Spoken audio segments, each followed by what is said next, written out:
Good morning, good afternoon, good evening, depending on your time and depending when you're going to be seeing this video. It's your boy, courserepscorner. Like I always tell you guys, it's my corner, it's your corner, and it's a corner. I don't wanna fall in love. I just wanna have some fun, yeah. I don't wanna fall in love. Some time ago, this brother DELE FAROTIMI was arrested after he made a shocking revelation concerning Afebobelola some time ago, and he has really come out to express himself and what happened to him while he was in detention. But something emotional happened, something very touching happened while he was doing this live stream that he did yesterday.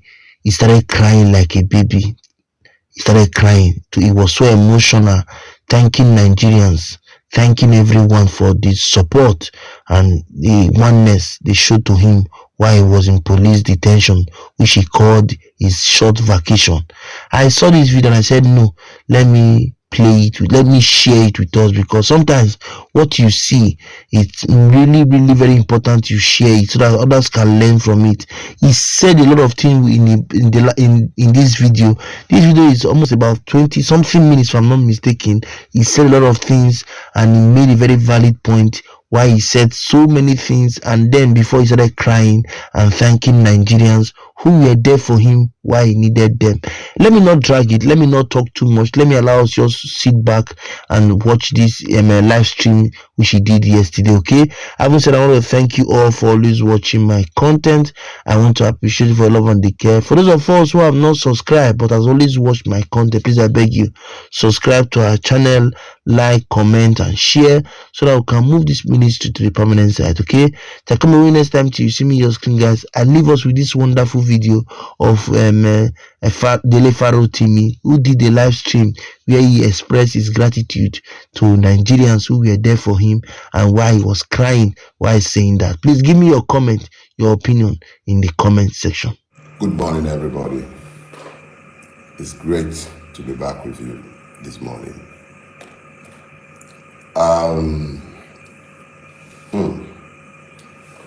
I've been deliberately quiet. Yeah, as quiet as I can possibly be since I came out of my holiday, the retreat that I had looked forward to for a while. I would have preferred that it wasn't in a prison, but it pleases God.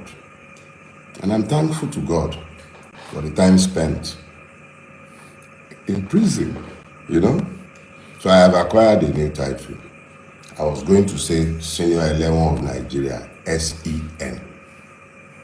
Until a dear friend of mine, divinely inspired, showed me that, no, how can you call yourself 11? Nobody convicted you. I said, but I went to prison. He said, no, you went to prison, but you are not imprisoned. So you are not 11. So he suggested to me, why not call yourself Senior Accused of Nigeria? You know? So now I'm an SAN. When next you see me, or you are writing my name, please be mindful of the fact that I, formerly known simply as DELE FAROTIMI, occasional madman, previously 11, you can now call me graciously DELE FAROTIMI, SAN, Senior Accused of Nigeria. So welcome to this morning's show. Yes, it's a show, and the show must go on. So here is what we'll do. I told myself that I hold too many of you an unrepayable debt of gratitude. Too many of you. Look, one of the chief drum bangers for my freedom is my dear brother and friend, David. I spoke with David, I think, the day after I came out of my seclusion, and I promised him I was going to call him back that day, and I haven't managed to do so. And meanwhile, he was supposed to be telling me about several other people that I'm supposed to be calling because of everything so many of you did. Truth of the matter is, you are the best. Nigerians, fantastic human beings. You guys are the very best. And I'll find a way to build these around the sermon that I have assigned myself this morning. Let's get something clear. I was going to title this, Thank You, Debt of Gratitude. I ran out of superlatives with which to either title these or to describe the whole lot of you. I even went ahead, I wrote my outline as usual because I didn't want to be derailed. And I was convinced that this is what I was going to be speaking to this morning, although I eventually titled it The Road to Freedom. Is that what we called it? Now I can't really remember, but I believe that is what it was. Or is it The Walk to Freedom? Whatever. The key thing is, I had one message planned. And it was planned, I believe, with my own carnality. And I'm as carnal as any one of you. I'm completely human with all of my hybrises and everything. And I've had 21 days to prepare for what I believe will be the next stage in the battle, that the war, because I knew that that stage had already been won. But let me quickly say this. Thank you. I thank you. I thank each and every one of you. I am deeply, deeply grateful for what you all did. The calls to my family, the amazing show of support. And it's easy for me to speak with specificity to certain persons. I could say, for instance, that Mr. Peter Obi came to the prison to see me.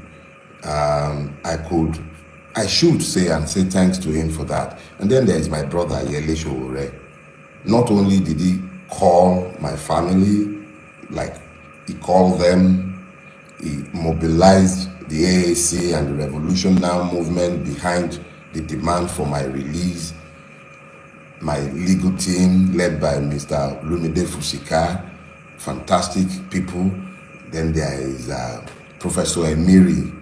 He lost his wife and he just lost his mother as well. In the midst of his grief, he found the grace to show up in court, argued my bail application before the Federal High Court in Ado Ekiti, even though I was only told the day before. I only informed them the day before. They all rushed to Ado Ekiti to ensure that I had legal representation. Fantastic human being.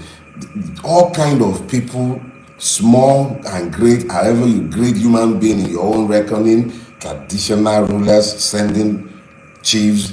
My hometown, I've spent more time in front of you guys than I have spent in my hometown. But the Owa of my town sent a delegation, okay?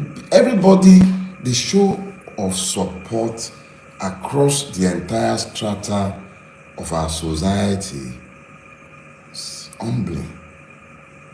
It was humbling in the extreme. And I need all of you, whether I've mentioned, do I want to talk about Gigabyte in Ekiti, the Revolution Now coordinator in Ekiti, and his team,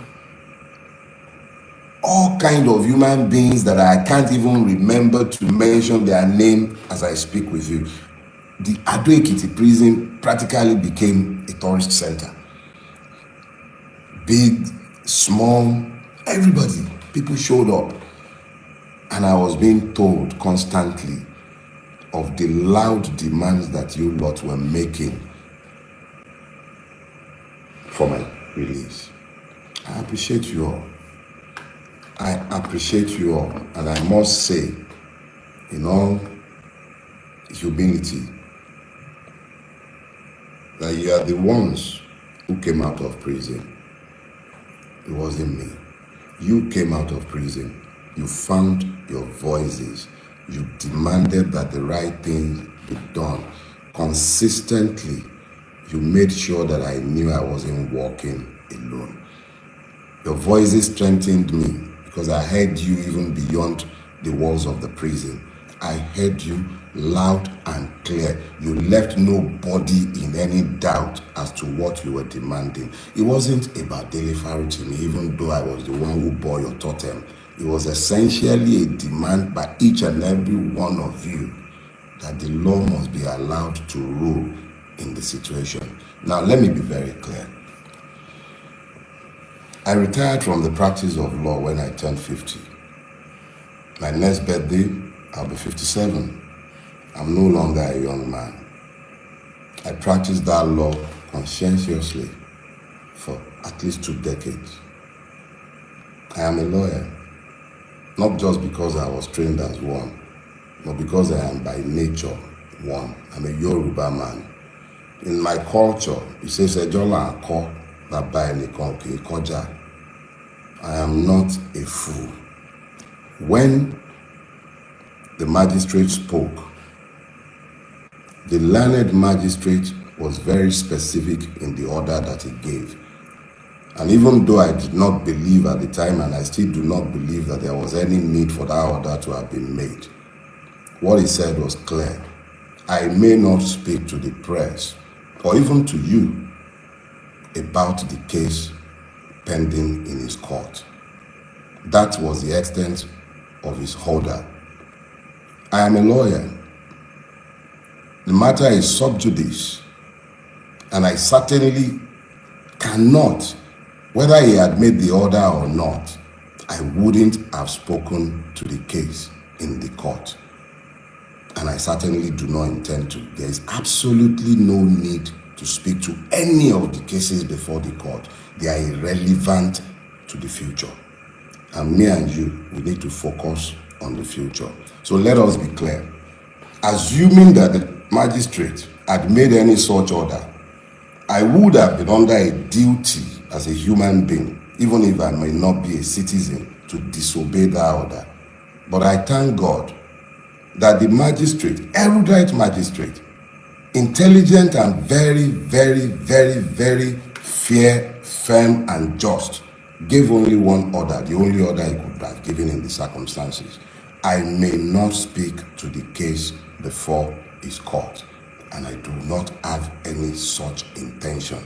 So anyone who has misconstrued that order to suggest that I am somehow gagged by somebody, there is no such law by which any magistrate or judge may gag me as a human being, even if I may not be a citizen, as long as I am not a slave. And if I have become a slave in the Nigerian state, it will be interesting to watch such an order come from any court, presuming or purporting to be a court of law. No such order was given. So enough said on that one. I have deliberately kept quiet before today, largely because you left me spellbound. I've been humbled. I'm not a man easily given to humility, but you have humbled me by what you have done before, particularly after my abduction. And I use the word deliberately. I was never arrested. I was abducted. We will talk about that at some other point. But let's be clear. Nobody silences the bell. I may not be silenced. I've merely started talking. So let's go to today's issue. So I want us to talk about the road to freedom. And there goes the note. I need to speak to you from the heart and from my spirit. The note I prepared was for a different sermon, but as we were waiting, I began to download something, yes, exactly the same, but subtly different. So the Yorubas have a scripture, and that scripture says very clearly, Emu, Eki, Biteran Reko. I'll translate for you or interpret. Grab it.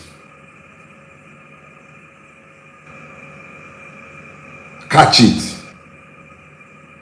You do not catch the porcupine in the same manner as the rabbit.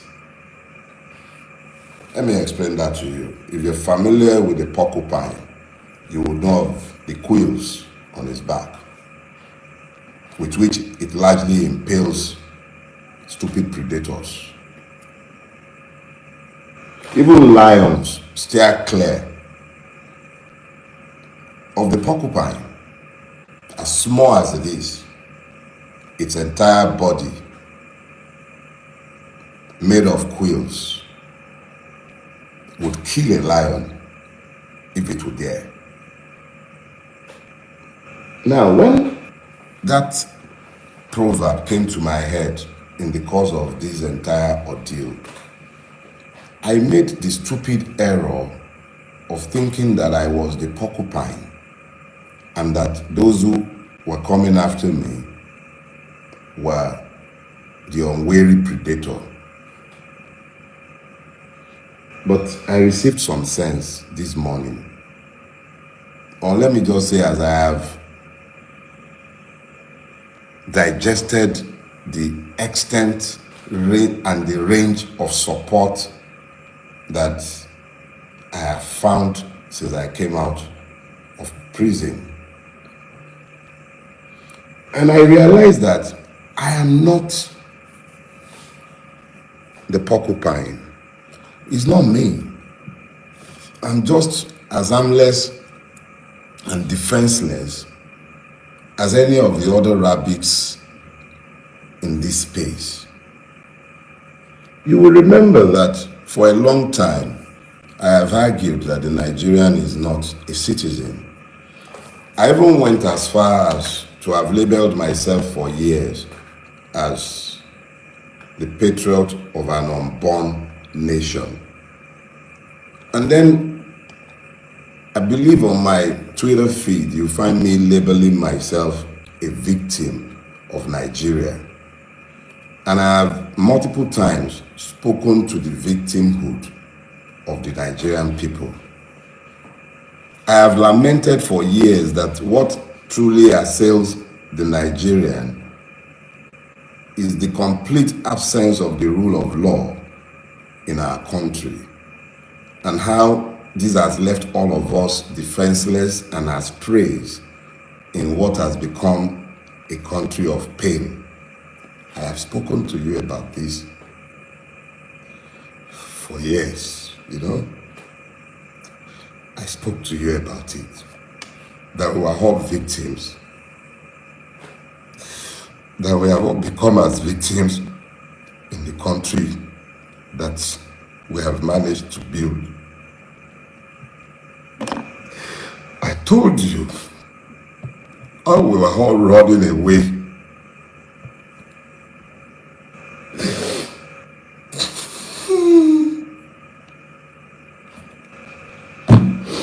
I told you how we were all running away from Nigeria because we have built an intolerable country unfit for human habitation. I have called it the evil empire.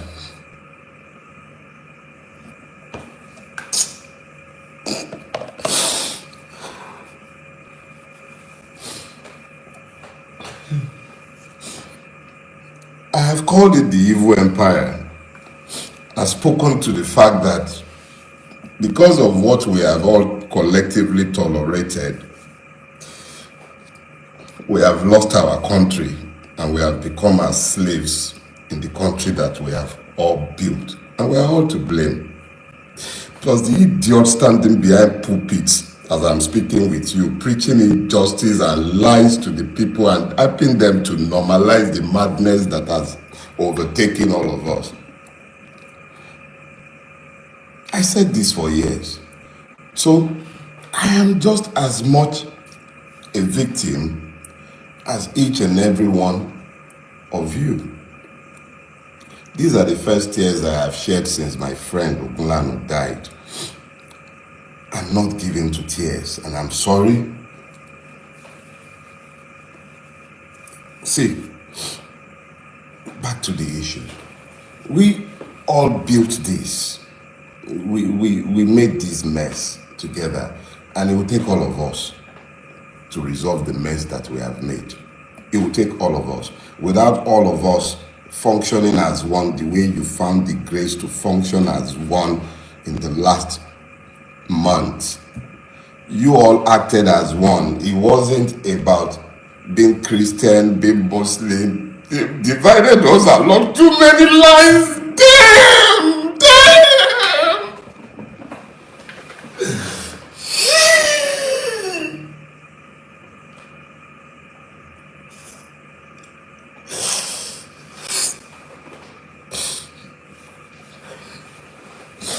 We stopped being human because we became Nigerians. They divided us and we fell for it. Because you wouldn't see me as a Yoruba man, you spoke for me. Because you wouldn't see me as a Christian, you spoke for me. Because you spoke. Because you spoke. Because you spoke.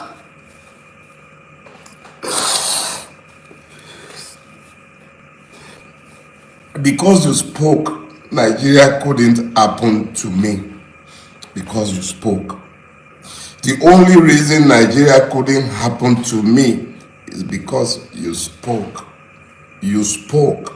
That is why Nigeria couldn't happen to me. And yeah, Nigeria couldn't happen to me. Emu, Eki, Biteru Reko. You found your voices. I became you. And in our collective, you couldn't be silenced. And I could not be silenced. So it wasn't me that became the porcupine. It was you, the Nigerian citizens, that became the porcupine. So here is what we're going to do. First question I need you to ask yourself is this. How many of the people feeling the pains of the Nigerian state in detention or in prison deserve to be where they are? There's multiple people that I met in prison, and I will yet speak to my prison experience, but I assure you, I didn't shed a single tear. I was happy for the free accommodation. I didn't like the food and I didn't have to eat it. So I'm not talking about me in some pity form. I went to prison and I view it as a finishing school. It showed me exactly how ugly our country is. But let me, because we have so many high profile cases, or because the internet has brought this home to all of us, let's talk about Naomi, the former queen. Let's talk about Hamzat Oriyomi and the proprietors of that school in Ibadan. Exactly what is it that they have done that has earned them the need to be in prison? We should ask that question, but not because of them, but because of the many other persons without names that you and I have no knowledge of who are languishing in prison. Have you thought about that? If they will do that with those ones, what are they doing with those that nobody knows? They did it to me. You made it you. And because you made it you, they couldn't do it to me. Because our collective, acting together as one, turned the tide. The tide turned because we acted as one. Some Bulabas spoke for me. Obedience spoke for me. My brother in the Revolution Now movement, all of them spoke for me. Traditional rulers, you all spoke, and because you all spoke, I couldn't be treated the way each and every one of the other persons who do not deserve to be in prison were treated. The system resisted. I spent 21 days in captivity. 21 days. For those of you who are inclined to the spiritual, you understand the significance of 21 days. It pleased God that I should be kept in captivity for 21 days. The full cycle of a woman, the full cycle of Mother Nature. 21 days I was kept. There are some stories to be told on other days. But it's a long walk to freedom, but it could also be a short walk. It depends on each and every one of us. But the one thing that has become very clear to me is that whatever we are going to get, we are going to have to act as one. We cannot continue to divide ourselves the way we've been horribly divided. We've got to act in concert, and in acting in concert, we should be able to achieve better results. Yorubas have this proverb, they say, it simply means that if the reptiles, snakes, would act together in concert, then they will not die the way they die, since they rarely ever walk in pairs. We are the ones who have divided ourselves. My current travels, no, not travels, there is no traveling anything. Let me just say my current experiences or my past experiences, in my own candid opinion, highlights the need why we all have to act in concert. We need to agree what our own enlightened selfish interests might be. And I assure you there are multiple interests, because there is nothing that afflicts one part of this country that does not afflict the other. There is nothing that afflicts me that I didn't see afflicting multiple others that I saw in prison. And I know of multiple cases on a day-to-day basis in Nigeria where the totality of the flaw or the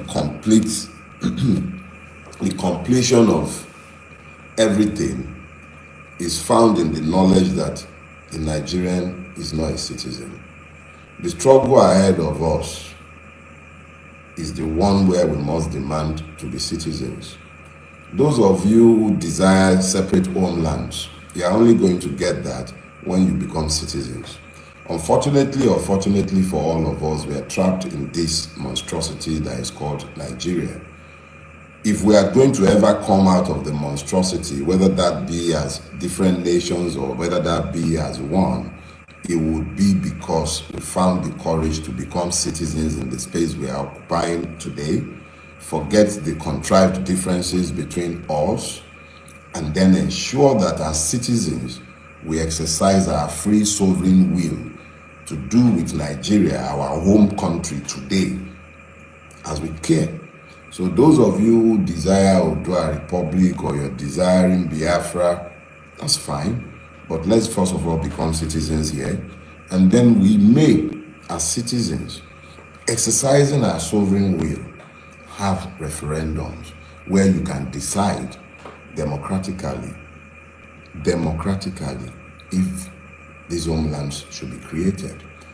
That should be our clear thoughts right now, how to become citizens. You do not become citizens in a place unruled by law. So the struggle ahead of us is to insist on the rule of law in the country in which we live. There are many struggles ahead. I will be seeking legal reliefs and redress against everyone involved in my abduction. I shall be defending each and every one of the many suits, civil and criminal, that have been filed against me rigorously. When we are done, I shall myself be writing petitions to the LPDC, looking to ensure that some lawyers do not ever practice law in this country again. Let us be clear. I remain your brother. I remain you. DELE FAROTIMI, Esquire, S.A.N., Senior Accused of Nigeria.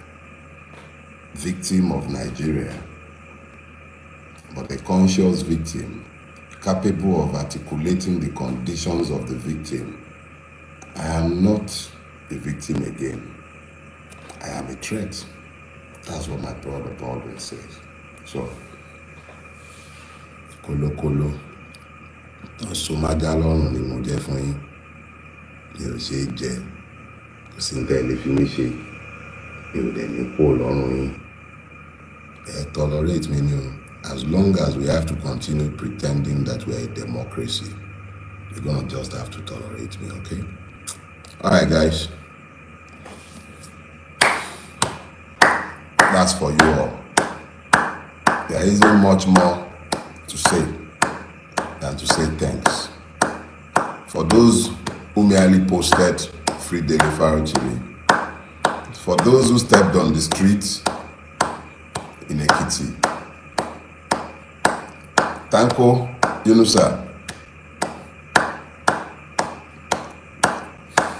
Yeah, Tanko, thanks. Yeah. Sarah Ibrahim, thanks. 1,000,001 of you. Oh yes, Ekinzo, my Ekiti brother. Those who I cannot even name in this moment, I thank you all. You deserve all the applause. You all stepped up. Like I was telling my brother Yele when we were talking, each and every person played the part that had been assigned to them of God, or they betrayed it. And each person knew exactly what they did.